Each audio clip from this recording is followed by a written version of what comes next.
Hello and welcome to BTVi.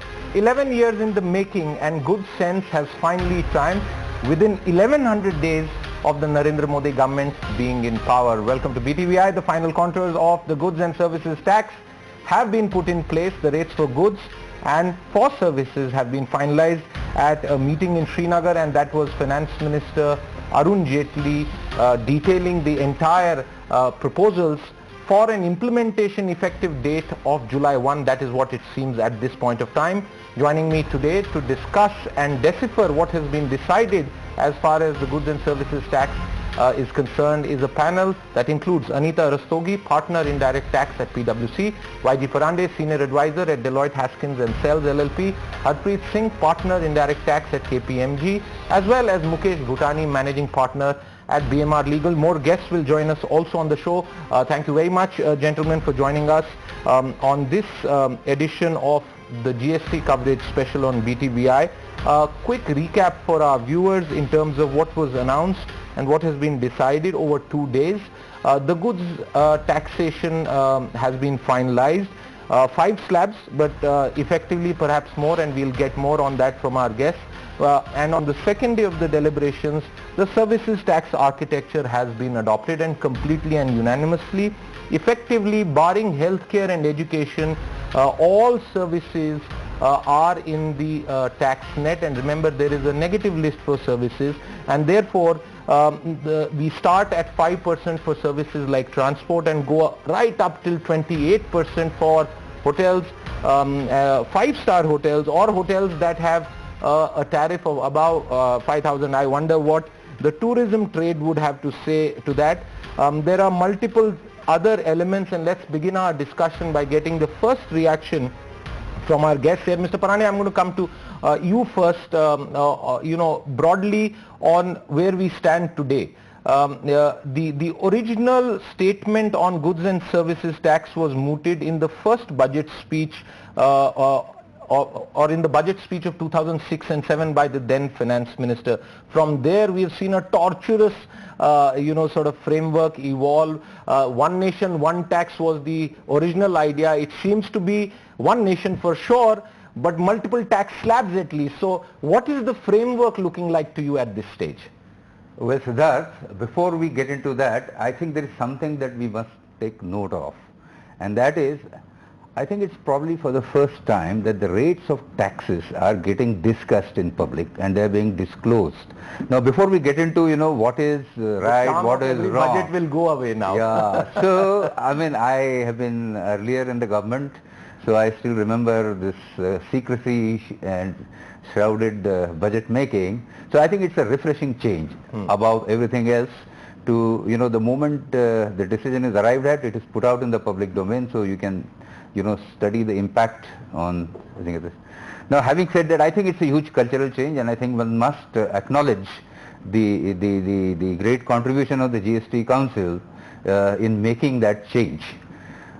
Now, coming back to one nation, one tax, well, it does look like one nation and variants of the same tax. Right. In terms of the rate dispersal, and we were hoping that in at least services, we would not see such a wide dispersal of rates. But anyway, I think one needs to see the fine print.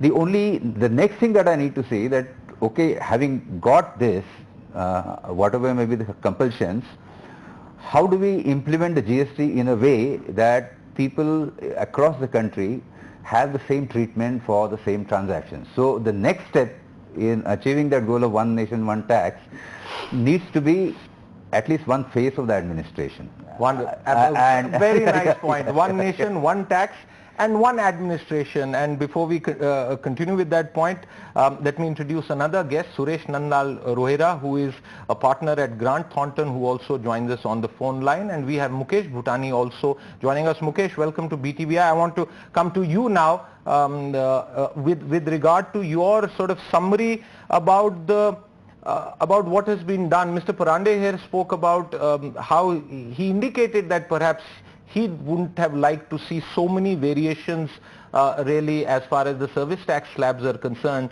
but it's now pretty much been cast in stone. Another few weeks left for the final introduction. What's your take at this point of time?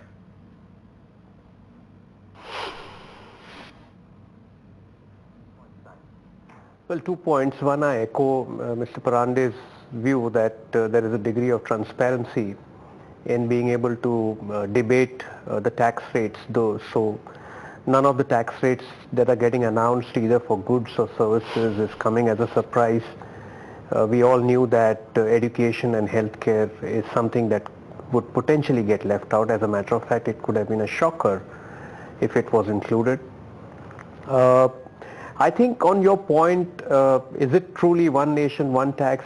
I think to some extent the debate is academic, because we were all aware that we will not have one nation, one tax. We will have one nation, multiple tax, but a more efficient system.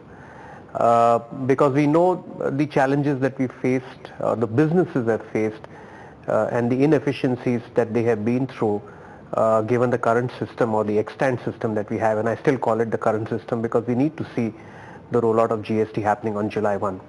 But I think the larger message is the pace at which the government machinery is working. We can sit down and look at it half glass full or half glass empty. I would rather look at half glass full, because if people ask me, and this is a discussion we've been having every day where clients ask us, are you likely to see July 1 as the date when GST will be implemented? And we answer that with an element of skepticism. We don't know, it could be happen, but we all know it has to happen before September 2017. I think I would say that the consecutive GST Council meetings are giving a high degree of confidence that there is not just an objective, but that is backed by a action agenda by the government to make it happen on July 1, whether it's got to do with the meeting today or the meeting that's likely to occur in the early part of June. So I must confess that the degree of confidence is high. We all knew that it's not going to be one tax. There's going to be multiplicity of tax rates, but a more efficient system, because the options were very clear before us. Are we going to have a perfect GST? Or was the option to have an imperfect GST or to not have a GST? And the option was very clear, not just by the government but even by the businesses. So I'm glad that in a way we are making it happen. That's absolutely right, Mukesh. In fact, a lot of people are really glad, and as we are showing on our screens, the entire timeline from 2006 to the present date, the key touch points, milestones that have been achieved. But let me come to you, Anita Rastogi, on the point that Mr. Butani also just made. Some of our expectations really, Anita, in terms of the tax purity of the original proposal were belied. But then it was obviously also a political compromise that has been put in place. All of us heard the finance minister emphatically say that in the present format, the net impact won't be inflationary, and I'm quoting him. Is that an assessment that you also concur with? So firstly, I would say that the comment which was made by Mr. Butani is absolutely correct, and I completely agree with him. I think we have to definitely look at positives of this particular government as far as the GST Council is concerned. One can imagine that this vast nation with multiple tax laws, which has now been combined, it was an Herculean task, I would say. But they have been able to achieve that. We don't have the ideal GST law which we really wanted, but I think we have to start somewhere. And the comment on the fact that one nation, one tax, I just have one viewpoint. Sure. It is one nation, it is one tax, because it is a GST tax. The only difference is that tax has got more rates. Absolutely. I think that is a distinguishing point. Now we wanted to have maybe just one or two rates initially. Now that was not possible because of various reasons, apart from the political reason. I think there is a social equity. There is a social equity reason as well. And so coming to the inflationary point, which you asked, if the statement which the finance minister has said that effective tax rate for the products, goods and services would be lower for the end consumer, I think that's an extremely good news, considering that I think his reason and rationale really is that multiple taxes, when you add up, it was higher. It was not optically seen otherwise on the final bill to the customer. Second is there were a lot of input tax credit costs which were hidden in that particular supply chain, which were never getting captured, and you can get a credit. And the last point is that the government has also put in an anti-profiteering clause under the law, which actually says that if there is a benefit which comes to the corporates and the businesses, it has to be passed on only on two accounts: additional credits and lowering of the tax rate. It has to be passed on to the end consumer by lowering the price. So I think the objective of the GST Council has been very clear, that inflation has, should not be there. Harpreet Singh, I want to ask you, before we began our discussion, as we were listening to the finance minister, you made a point about the service tax and sort of alluded to the fact with regard to goods and said it's actually 7 rates. So stepping out of services for a moment, the goods side is 7, services are 4, there are 2 specific category exemptions. How do you see all of this coming together? So I think it's not good news for the economy. So as a tax professional, what I can say is that having multiple rates is a nightmare. So India has seen a lot of legacy classification issues. As I was talking to you earlier, whether it's a raw meat which is liable to 0% versus processed food which is liable at a higher rate, spectacles versus goggles. Recently there was a judgment by Supreme Court whether Appy Fizz is a aerated beverage versus a fruit drink. So multiple taxes, and and let's not say there are 4 categories, there are in fact 7 categories. There's a 0% rate followed by a special rate for gold, 5, 12, 18, 28, and then coupled with the cess rate. So we're talking about 7 different categories of rates and roughly 4 to 5 categories of services.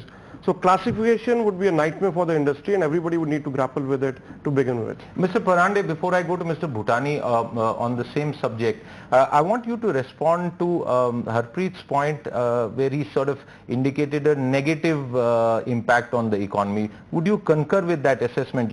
You've been a tax administrator yourself. That's why I'm asking you this. No, frankly, not necessarily a negative impact, but if we are to carry the baggage of disputes which infects the system today into the future, then I think we have been suboptimal in the realization of the GST's potential. And that's where I come back to my point, original point, and that is that given the constraints within which we have to operate the GST, there has to be a distinct change in the approach of the administration. Right. The approach needs to be to impart clarity. Okay. Just taking off from the example that Harpreet gave, if there are 2 interpretations possible, the government should quickly come out and clarify what according to it is the correct impression. The industry will not be interested in contesting unless it's really an arbitrary kind of clarification or it's certain that. Option is open to them to litigate if necessary. But at least for the large part of industry, there will be clarity about what. And in a situation where you got a wholesome credit system, as long as it is not a cost to the industry, it's a pass on, a whole lot of cost of compliance will go down if the government adopts that proactive approach. Right. Mr. Bhutani, you have, and I remember, almost been a campaigner on simpler tax administration and a more friendlier tax administration. I remember in past interviews and discussions with you that this is something that you strongly feel for. Do you think that along with the promises of a sort of a newer structure, the department itself will be able to deliver a better and more friendlier administration of the GST?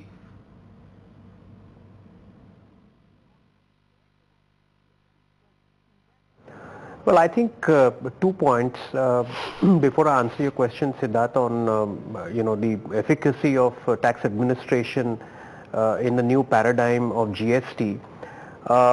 And Mr. Parande will bear out with me for the sake of viewers that when he was a member of the Tax Administrative Reforms Commission and we went about identifying the reasons why under the current system there is multiplicity of disputes, particularly in the area of indirect taxes. And as the gentleman earlier pointed out, classification issues really did take away a major part of the administration and the judiciary's attention on most indirect tax issues, starting from the 70s and the 80s, when the tire companies, cement companies and tobacco companies had the most disputes arising out of the excise law.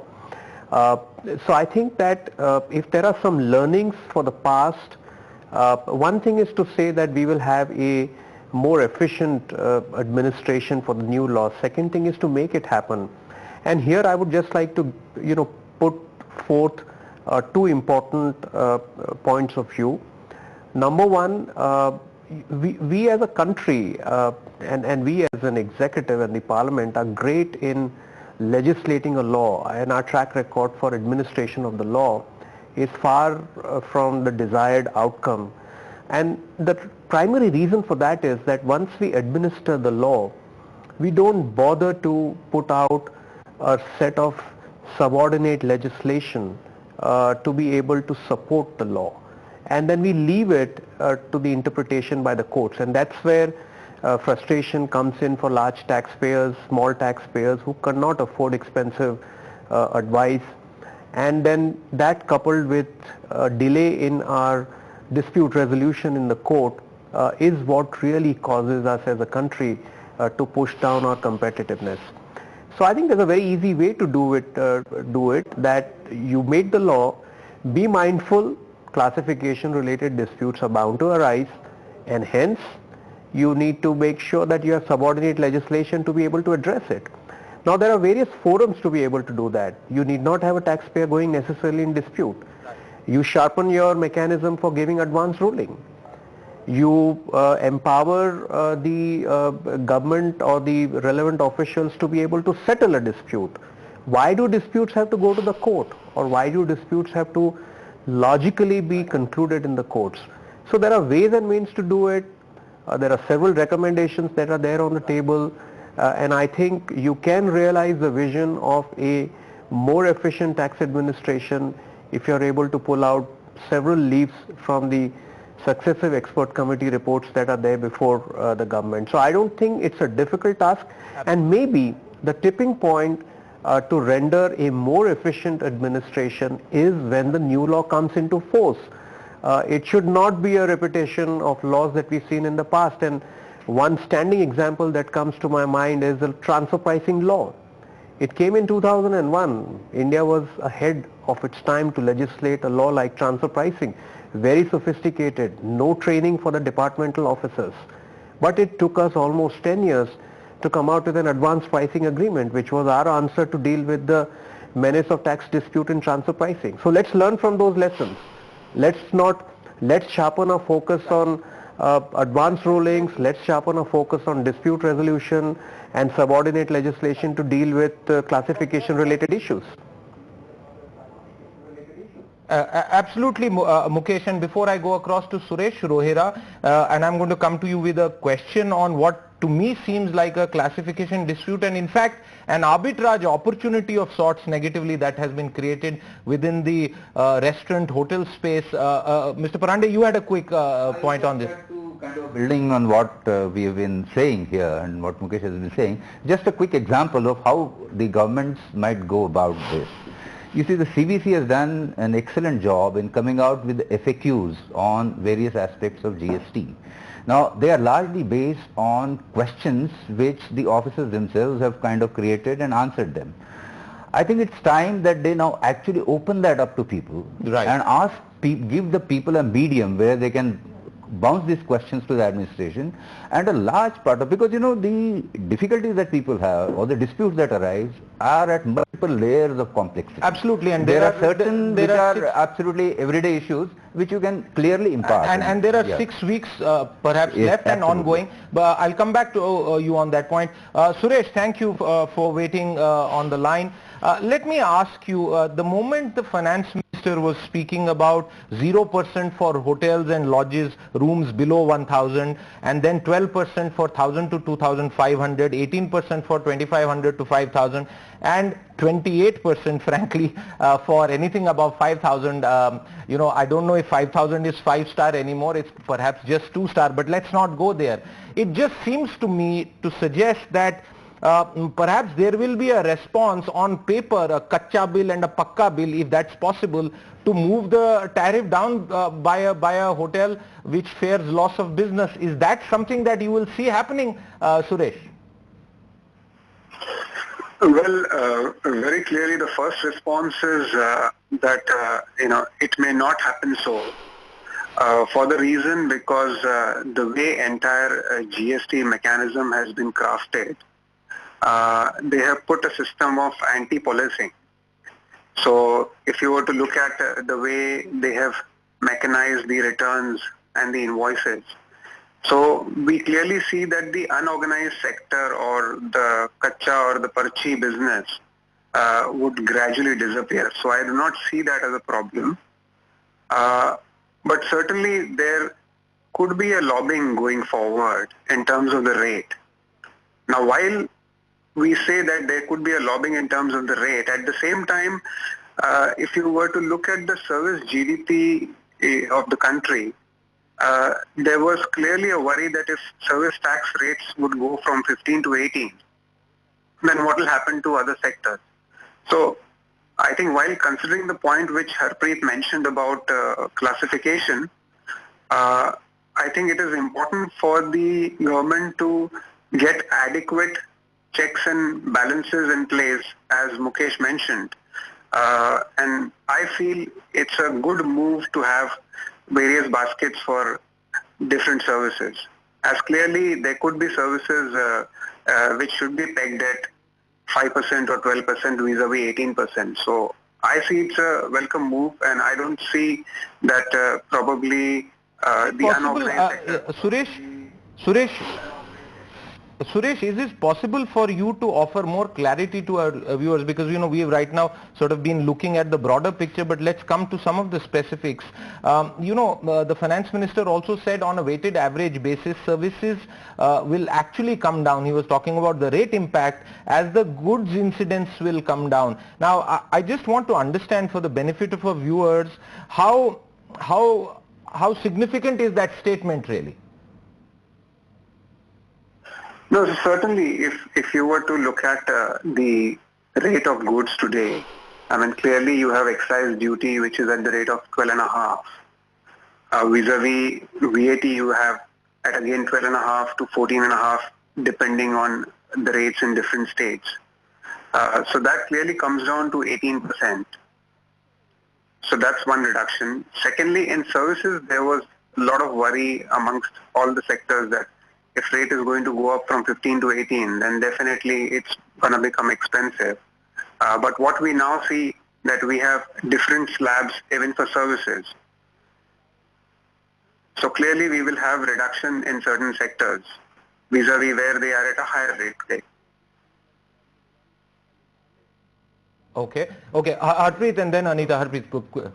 Just to add what Suresh was saying, see today if you are a service provider in India, you do not get a set-off of VAT paid on your goods. So let me give you our example. We as KPMG are service providers. Absolutely. When we do audit services, we charge service tax. But in order to render those audit services, there are 11,000 employees in India. All of us use laptops. We would have paid a VAT on that laptop. Today it is not available as a set-off. Tomorrow it will be available as a set-off. So all service providers good stand to gain. Similarly, vice versa of it. All traders today, when they sell products, they charge VAT. But in order to do their trading, they procure a lot of services. Telecom, insurance, security, rent for the showroom. Today, they do not get a credit of the service tax paid on these expenses. Tomorrow, they'll get a credit. So that's the biggest gain which Mr. Finance was talking about. I completely agree with what Harpreet is saying. I think this is what the FM was also trying to say, that even though the rate is going up, but there is going to be an input tax credit which one gets, which is going to stop. Okay, related through an example, because we are seeing news flow that is coming in, which is for instance talking about the automobile sector, from 17.5 going up to 28%. Is that a straight line assumption which is correct to make at this stage? No, that is not a correct assumption, but let me give you the example on the fact that when he talked about transportation sector and he said that I want to keep it at a lower rate, his reason really was that currently on the petroleum products, which is the main input, that particular transporting authority organization will not get a credit of that because it is out of GST. It is out of so GST. That will be added in the cost. So when we actually look at the total tax impact of a particular service, we have to be mindful of the set-off which we get.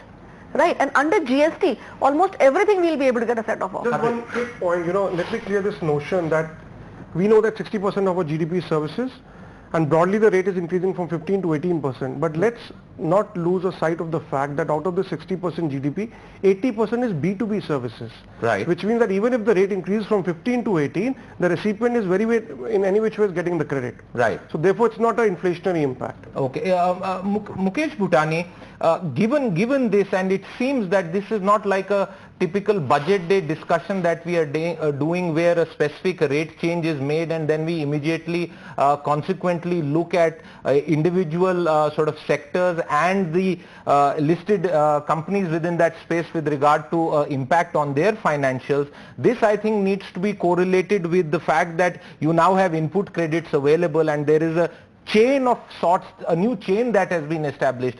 Purely from a market reaction, we saw that a lot of sectors, FMCG for instance, reacted positively to the goods announcement. Is that kind of optimism justified? And the second question is, by when do you think all the stakeholders will have actual clarity about what the net benefit or negative impact is? Mukesh.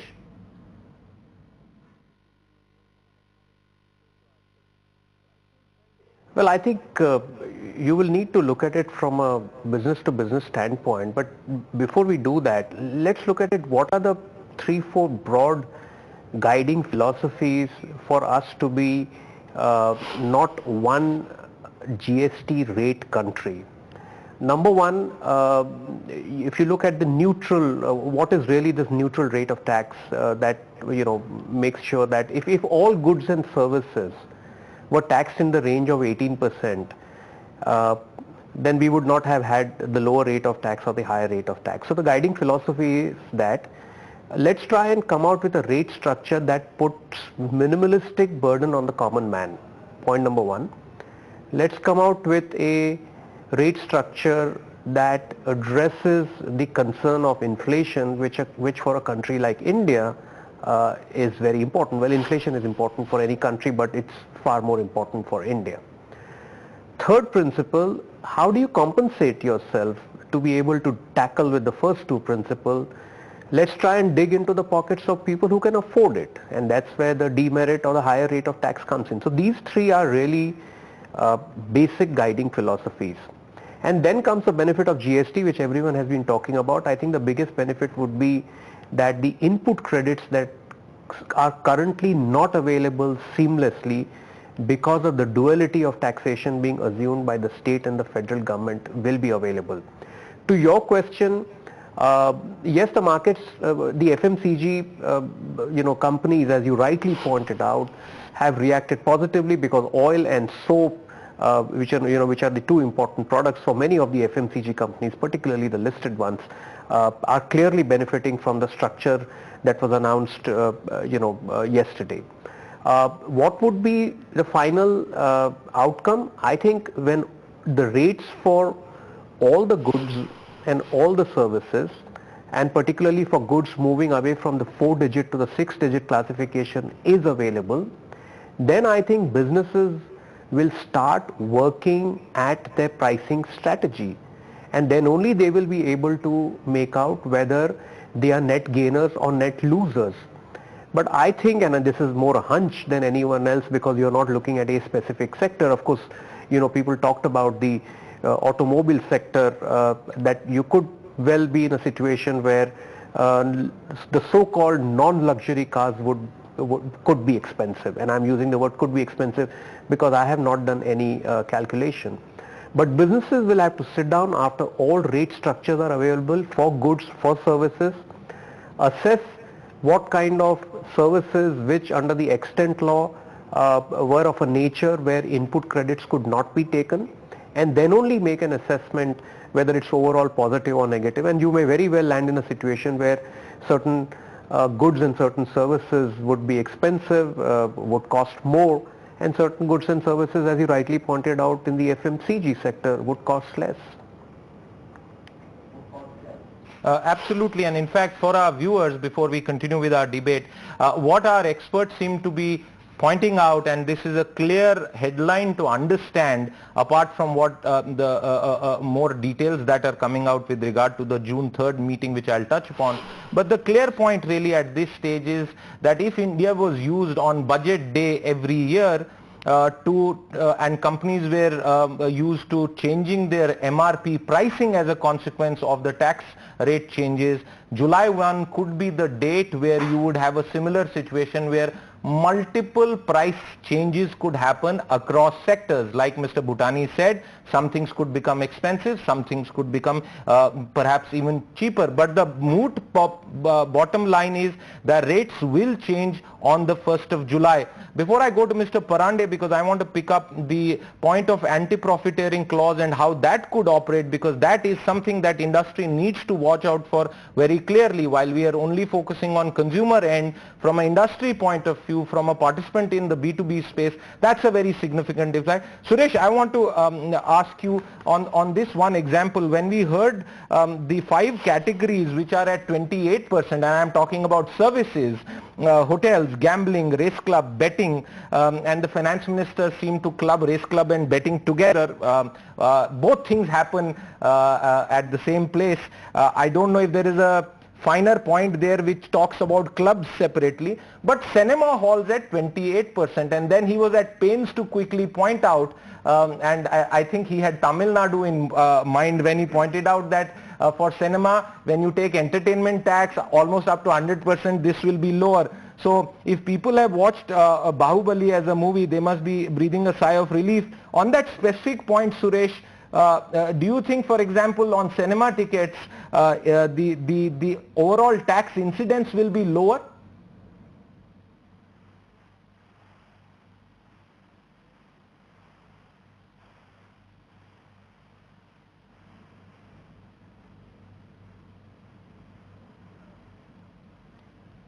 Okay, Suresh, if you could hear my question, I was asking you about your assessment on the tax impact on cinema tickets now that they have been put in the peak 28% service tax category. The finance minister was at pains to point out that it will actually be lower. Do you think that is how it will pan out?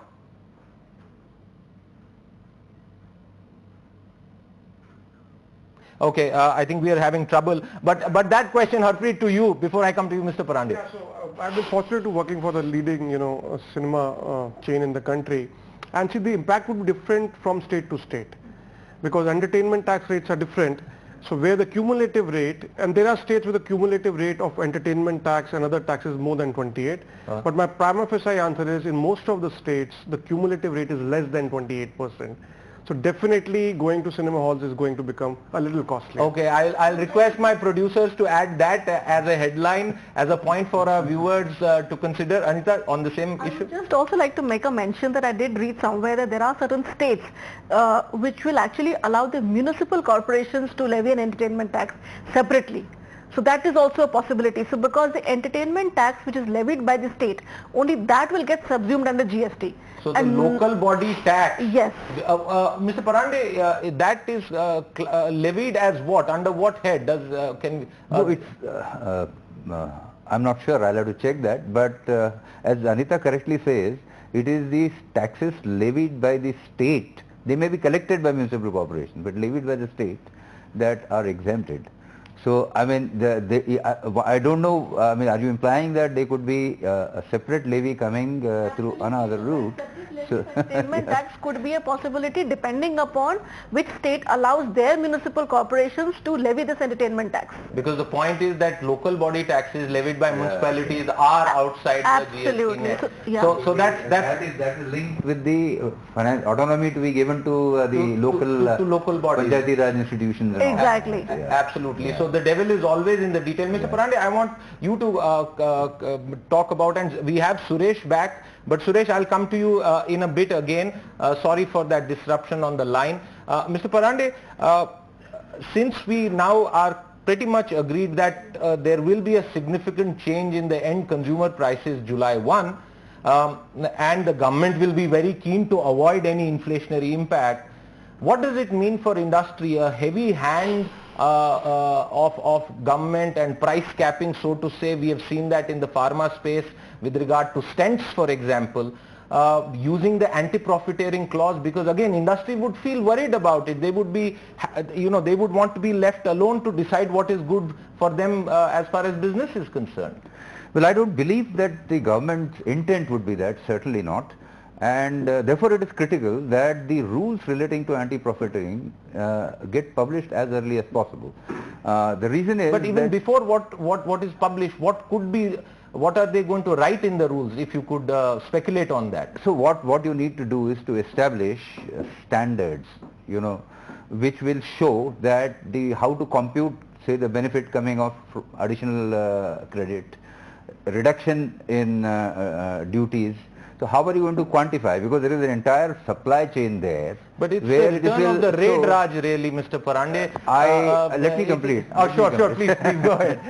Mr. Butani, I'll come to you on this again, the return of the raid Raj. And that's where what I talked about, the administration becomes very important.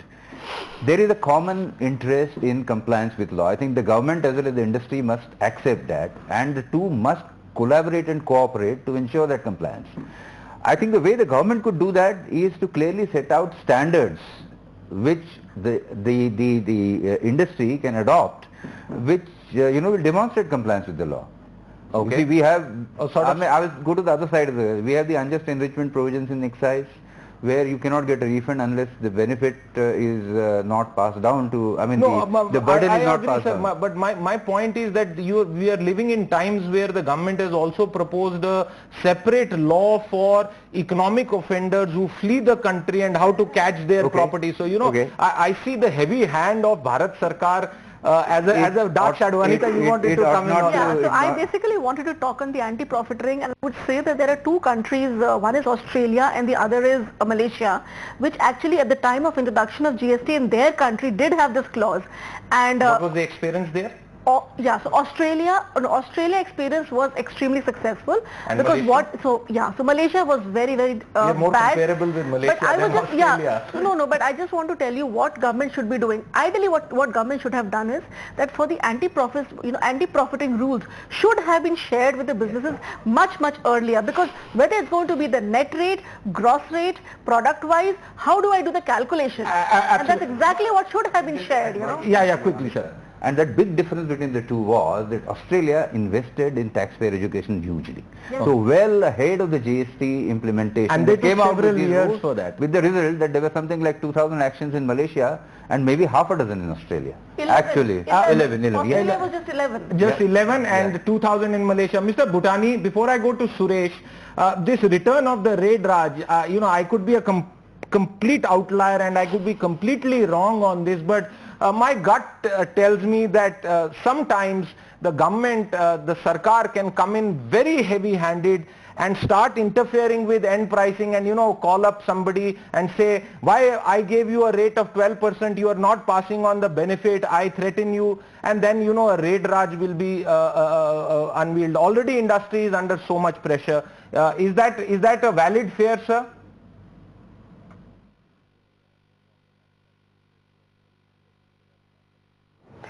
Well, I don't know. The proof of pudding is possibly in eating it, so it could be extremely speculative to doubt it. I think people were talking about the experience with Australia and Malaysia. The only difference between Australia and Malaysia and why Australia succeeded was for two reasons. Number one, advanced countries with very sophisticated tax administrations have a very high degree of research capabilities before they actually start investigating a particular taxpayer, and the difference is evident. India would fall most possibly on the Malaysian side. That's not like trying to say that India's experience will be bad as Malaysia, because it's not correct to be presumptuous about it. But I think there are some lessons to be learned from the Malaysian experiences. And I would have ideally thought, and maybe it's an afterthought, that the administration of any anti-profiteering law should not be left with the officials from the GST department. And I'll tell you the reason why. Because there is an inherent conflict of interest. If you are going to invoke those provisions with a view to meet targets or with a view to carry out any form of anti-business measures, then I think certainly it will be detrimental to the interest of businesses. If I'm not mistaken, Australia had an authority which was more an adjunct authority to an competition law commission that actually undertook the administration of the anti-profiteering law.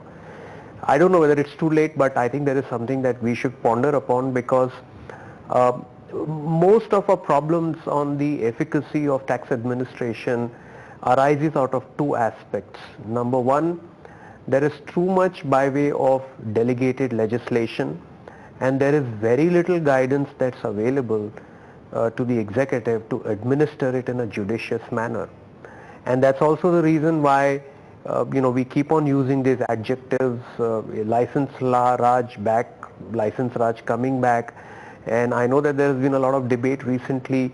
I'm not going to question the government's wisdom, why they amended the laws in which they amended to give more power to the taxman, but I would certainly say that it raises eyebrows of businesses. It makes them feel very anxious, just because many of those powers in the past, and the history suggests, have not been exercised in a judicious manner.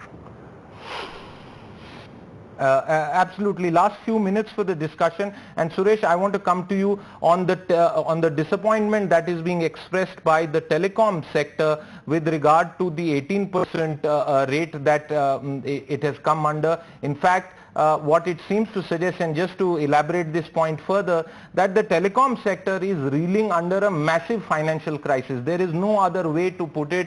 Let's not get caught or carried away by the other headlines. The fact is that the biggest industrial sector, which is on the cusp of a systemic crisis, if I may say, is the telecom sector. And forget the overall bad debt, this is something that is looming ahead of us. That is now going to go to 18%. The telecom sector is extremely disappointed. I don't know if you specifically have visibility into telecom, but was this a surprise or was this expected? Suresh, that question was for you. Sure, thank you, Siddharth. So very clearly, if you were to look at the slabs of the rates today, which is 5%, 12%, 18%, and clearly from a services standpoint, one was expecting the rates to go from 15 to 18. So for the council, the closest match which they could do was 18%. They wouldn't, or they couldn't have brought it down to 12%, obviously. But while we talk of 18% at the same time, what Mukesh mentioned a while back, that in terms of the fungibility of credit, so one has to look at the specifics in terms of the actual impact on the telecom sector, which to my mind, may not be that much, although the rate is a pass-through eventually to the customers. Absolutely, and that is inflationary, because I would say that telecom is now almost a essential service, really, as far, and while we cannot categorize it with bread and milk, but it is certainly an essential service. And before I go to my guests for a quick wrap-up comment, playing out on the screen the impact on growth. And we will put those details out once again as I talk about the impact on growth post the introduction of GST. We had put up a few countries right there. Take for instance Canada and some other countries. Pretty much everywhere that we looked at when GST was introduced, and we looked at the inflationary impact, Singapore for instance, growth was impacted by 2.6%, Australia 1.6%, Canada, Japan 1%, Malaysia 90 basis points. Canada, which I think also had a GDP hit after GST was introduced, also suffered a decline in growth, and therefore there you have it, 70 basis points as far as Canada is concerned. So clearly, while we go into several aspects, and when you look at the year or 2-year period, going forward period, you saw some of the advanced economies like Japan recover and growth went up 1.1%, Canada went up by 2.6%, Australia by 1.4%. So effectively, the point that I want to ask you very quickly as we wrap up this special discussion, and there will be reports and more details coming out from economists who will do the numbers. In the short term, Anita, it's very clear that GST, despite the fact that the government professes to say that it will be least inflationary, will have an impact on broader growth as far as the entire economy is concerned. So I don't think so. I think rather the economy will grow, because there have been a couple of studies which have been done clearly which do indicate that GDP in India would grow at least by 1 or 2 percentage points. The latest in the longer run, the point was a distinction between short term and medium long term impact. So I would imagine that in 1 full year it really gets averaged out. You know, if you're just looking for a quarter or 6 months, but then we have to look at 12 months, I don't think the growth is going to really hamper. That's one. Second is the Fed Bank of US has also actually said very clearly that India will actually grow at 4%. Harpreet, what do you... So I'll beg to differ with Anita here. You see, GST is there in about 160 countries, and the trend in 148 countries has been as follows. Trend number one, it has mostly resulted into inflation. India is like... In what period?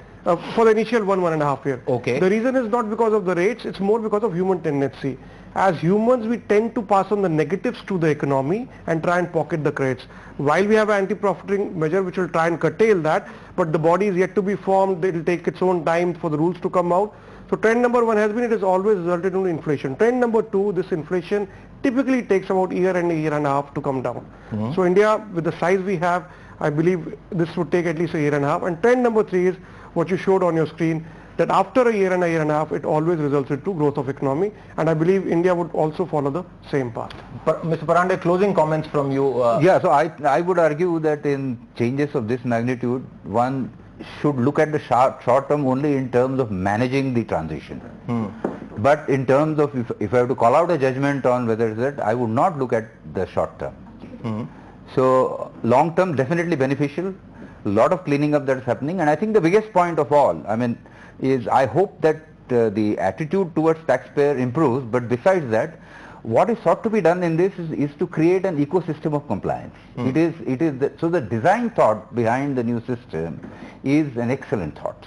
Absolutely, and I agree with you. Mr. Butani, a final comment on the show from you, and before you do that, really the point that has been made on this aspect really is that if you take into account the larger picture is that despite demonetization, which did not deliver straightforward, straight line economic benefits, we did see around 10 million new taxpayers being added onto the net. With GST, do you see something similar?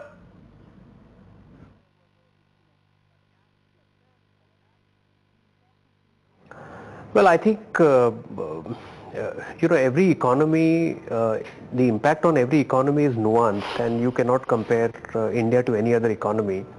But let me take some wild guesses over here. I don't rule out the possibility of a short-term spike in inflation, particularly in the services sector, because the services sector will suddenly encounter a change in the last, and if you take a 3-year trend, we moved our service tax rates from 12 to 15, and then from 15 we land up to 18. That's one. I think Mr. Parande talked about transition. I gave a transition of at least 2 years for the GST law to settle down, with a short-term spike in inflation not being ruled out. You made a point on the impact of demonetization and more taxpayers getting added. So I have no doubt in my mind that GST will bring in more taxpayers in the income tax net, because we tend to ignore the fact that we are largely a cash economy, and a lot of leakages happen in the indirect tax system, but we do not assess the impact of leakages in the indirect tax system that it has on the direct tax system. So I think you will clearly see an increase in tax collection, more taxpayers getting added. The one last point I wanted to make is that as soon as we are through the transition phase for GST, which in the short term could be 2 to 3 years, don't rule out the possibility of the government considering a rate in the chain structure. Maybe the rates get compressed. So if there is an element of criticism today that there are 7 rates, it could get compressed to 5 in the next 3-year period, because the constitution amendment that was affected in 2016 gives complete flexibility to the GST Council. Now that may well be a partly a political decision to be able to do it. But I think long term you will see the median or the neutral rate of 18% coming down and settling it, if not 15, at 16%, and that can happen only if you change the rate structure. So you need to give this transition period, and the transition period will have all kinds of implications, not just inflation, not just growth, not just expansion in the taxpayer base, but also a more stable regime settling down. We may well have a far-fetched argument whether we will have a single rate, maybe not in the short to medium term and only in the long term, but I certainly see in the medium term the rate structure getting compressed. Absolutely, and in fact, as we end this show, lots more detailing of some of these proposals coming out. For instance, 1% tax on e-commerce that is going to be levied, 5% as far as cab aggregators are concerned. That bit has been pretty much sorted out. There are more exemptions that are being spoken about. The Chief Economic Advisor Arvind Subramaniam agreeing, so to say, coincidentally with our views of the panel, that there will be a short-term transition glitch. Some things still left out, for instance, real estate and tobacco and some other aspects, perhaps gold too. That is going to be taken up at the June 3rd meeting, and I would imagine that that won't be the last meeting. There might be more meetings before the eventual introduction of the tax on July 1. But clearly at this stage, a massive leap as far as the Indian economy is concerned. At the cusp of 1100 days of the Modi government, a process that started 11 years back has now almost been completed. All the key tent poles really are in place, and while there might be short-term disappointments, overall good sense seems to have finally triumphed as far as the goods and services tax is concerned. I want to thank my delegates, Anita, Harpreet, Mr. Parande, as well as Mukesh Butani and Suresh, who have joined us in deciphering these entire movements. If you've been watching, thank you very much.